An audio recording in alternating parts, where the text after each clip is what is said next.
we're going to be making a rag rug using some of the selvedges from Knockando Woolmill, and I'm just going to show you how to get started now.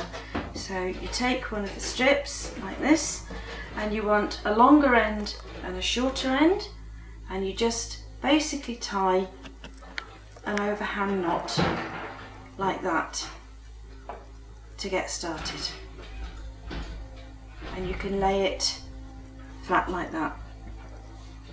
The second knot you tie around this part, so I've got an active strip and a passive strip here. So the active strip you take over the passive strip and pull it through the loop there.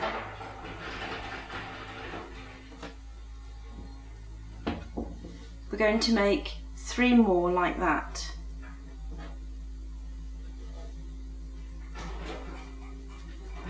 Not pulling it too tight because you need to get through the loops for the second round. As you can see, the strip has now got too short to work with, so we will join in a second strip. It's done really easily. You fold over the end of the short strip and cut a little nick so that it's about 1 centimetre to 2 centimetres long. Do the same with the new strip that you want to use, like that. The new strip goes on top of the old strip, and you pass the end of the new strip through both holes. If you then pull it tight, you've got something that looks a little bit like a reef knot, but you've got a nice flat join there. Okay, so we've got 3 knots done. Here comes number 4.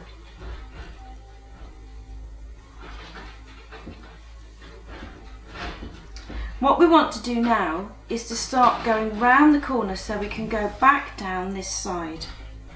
So I'm going to turn it round so the passive strip lays along what I've already done, and I'm going to make the knots like I've done before into the last knot I made. So we go through the loop,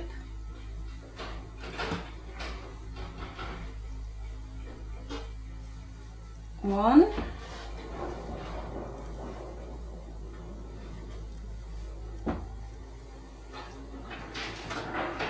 two, and a third one, which just takes us neatly round the end, and we're now ready to start working back down the other side of the knots we made at the beginning.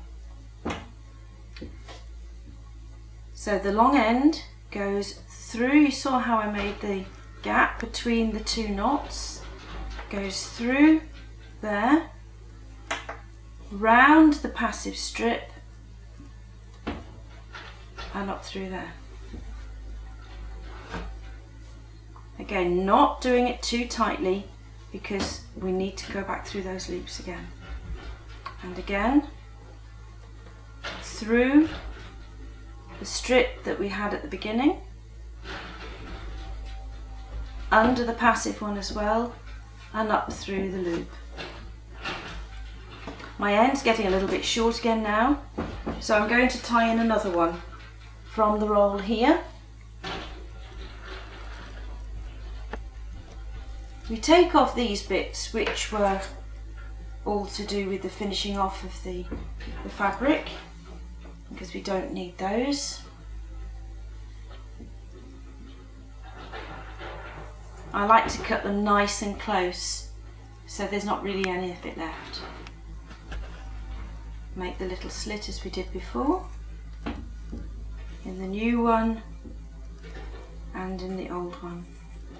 Don't worry too much about matching up colours and things, it just helps to make the whole thing blend together.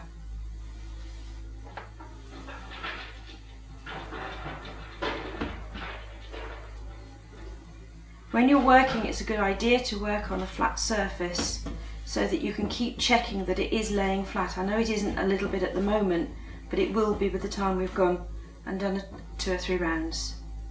So I've cleared the gap between 2 knots, put the end through, underneath the bit I've worked and the passive strip, and up through its own loop,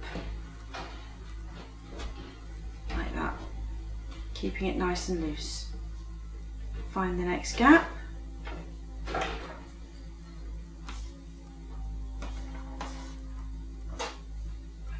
through the gap, underneath, and I promise it gets easier once we've done the first little bit.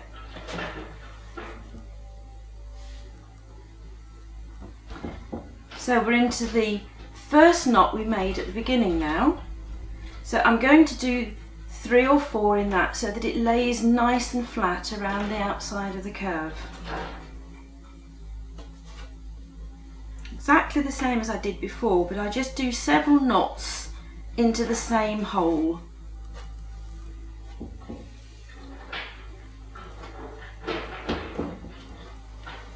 And you can see how it's beginning to go round the corner. Turn it round so that I continue working towards myself.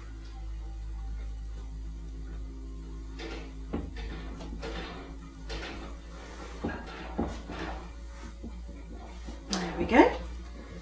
So now we start coming back down this side.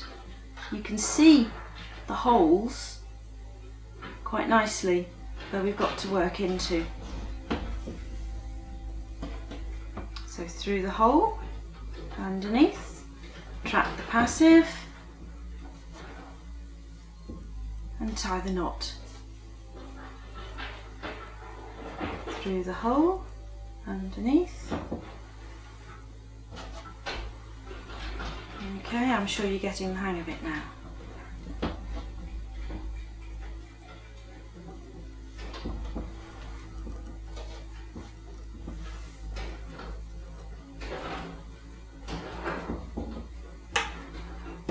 Now this is where we did the extra knots to make the first end.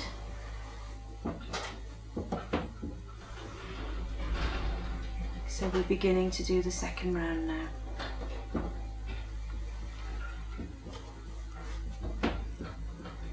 You can see now how this knot, even if I tie it loosely, is sort of, I want it to come round. So I'm going to do an extra one into this hole here to help bring it round the corner.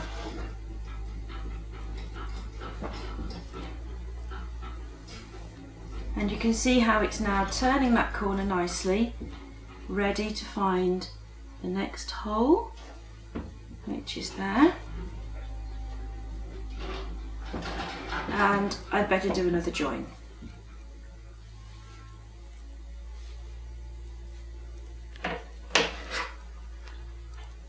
Take those bits off.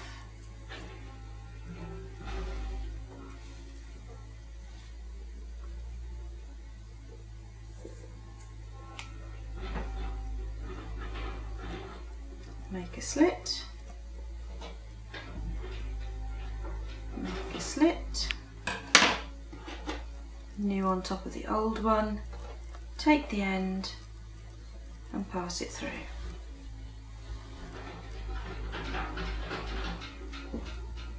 And we're ready to keep going. So, where's the next hole? There it is. Let's go in there.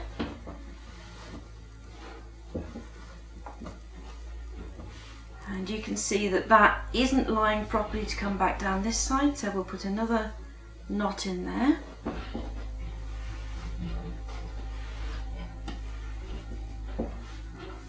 And we're coming back down the other side, and you can see how the rug is beginning to take shape now. It begins to get easier now because all you do is go round and round, finding these holes, tying the knots, all the time keeping it nice and loose.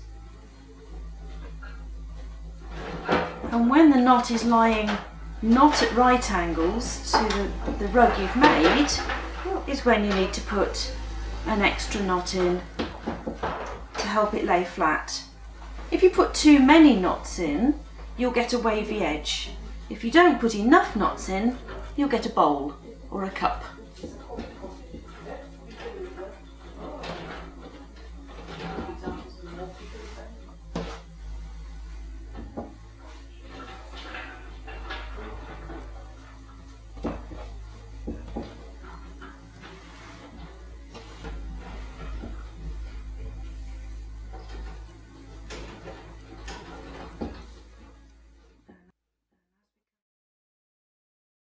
Okay, I'm going to finish this one off shortly just to show you how to finish off. I really don't think you would want a rug that's about a foot by 6 inches wide, but it's just really for demonstration purposes. So I've got a much longer active than I have passive, so I'm going to keep going, and I'm going to let the passive one run out so that the knots can blend into the edge better, so you don't end up with a step where you stop, because basically you're just going to stop and tuck any loose ends in and your rug is done.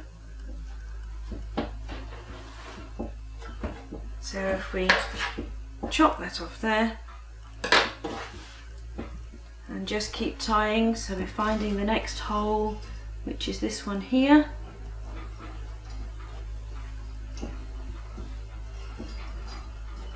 Next one, let's put an extra one in there to get around this corner, and the next one,